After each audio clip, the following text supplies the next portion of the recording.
This is an ABC News special report. Now reporting, Tom Yamas. And good day. We are coming on the air with breaking news. President Trump is meeting with troops in Asad Air Base in Iraq, west of Baghdad. This is the president's first visit to a combat zone since becoming commander-in-chief. These are the images that we've just gotten right now. You can see both President Trump and First Lady Melania Trump meeting with troops there. The president had hinted at this trip in recent weeks, but for security reasons could not provide any details. And because this trip was meant to be under the radar, quite literally, we are still gathering information. This trip does come with the backdrop of two major moments in his presidency. First being some of the chaos in Washington right now, the shutdown underway amid his own staff shakeups, but also, and more importantly, as it relates to this trip, his decision to pull troops out of Syria and also an expected drawdown in Afghanistan. And his Secretary of Defense, we should mention, has just resigned. With that, I want to get to our senior national correspondent, Terry Moran, who has been monitoring the president's movements from Washington. And Terry, the president will be greeting our brave men and women overseas at a time he's signaling he wants to bring troops back home. That's right, Tom. This has been his signature issue on foreign policy from the time that he ran, which is put America first. We're done trying to take care of the rest of the world, especially through force of arms and large deployments. That is his philosophy. But take a moment as we show these pictures. Look at the smiles on the faces of the men and women serving over there. 14,000 Americans in uniform in Afghanistan. And for anybody who's been overseas with them, as I know you have, it is great for them, frankly, to be remembered at a time like this by their commander-in-chief. Whatever you think of President Trump, this is a moment for them to be recognized, to spend some time with the President of the United States while they serve the country. But you are absolutely right. This is President Trump and a very different mission than President Obama or President Bush had. They were both very keen on making sure that the troops were there for the duration until victory, however defined. President Trump makes no secret. He doesn't want America having large deployments, indeterminate, never-ending overseas.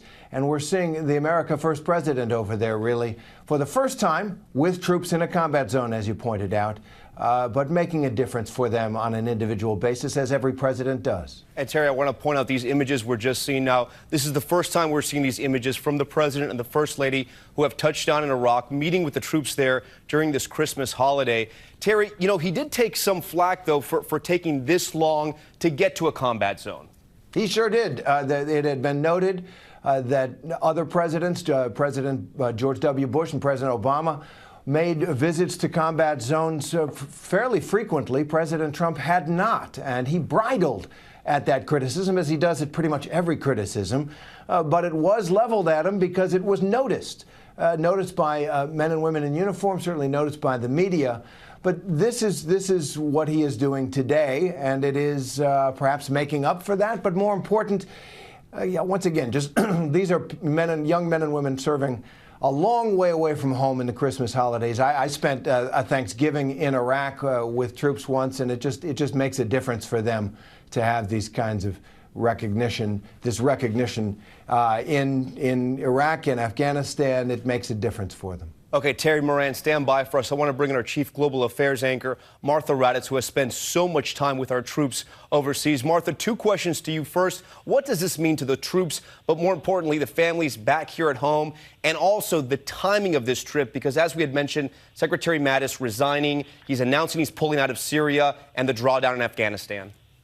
Well, Tom, as Terry mentioned, it means a great deal to the troops. It is always a great thing to be recognized by your commander-in-chief and having travel over there. And speaking of a conflict zone, I cannot remember really a first lady going into a conflict zone right there. Obviously, it's less dangerous than it has been in many years in the past, and I think that's one reason that President Trump probably chose to go to Iraq is because it is considered a success story right now. They really did push back ISIS. President Obama, of course, started the pushback of ISIS, but he pulled out those troops in 2011 there and had to come back, had to send them back in 2014 when ISIS took over Mosul. And, of course, Mosul has since been reclaimed by Iraqi forces and U.S. forces. So this is considered a success story. But when you look there at the president and the First Lady there in that conflict zone, and National Security Advisor John Bolton appears to be there as well. This really does mean something to the troops. It means something for the families back home that the president would make this trip during a holiday. I was going to point out that we had just seen National Security Advisor John Bolton there. We don't see everybody that is traveling with the president, but noticeably absent Secretary Mattis and maybe others. But again, these are the fresh pictures we're just getting in. These are the first images we're getting in from his trip to Iraq. I want to bring in Tara Palmieri, our White House correspondent, who's live at the White House for us this afternoon. And Tara, you just got some information about some details of how this trip came together. That's right, Tom. Late last night on Christmas, the president boarded Air Force One. It was a surprise, unannounced mission, but mainly because of security reasons.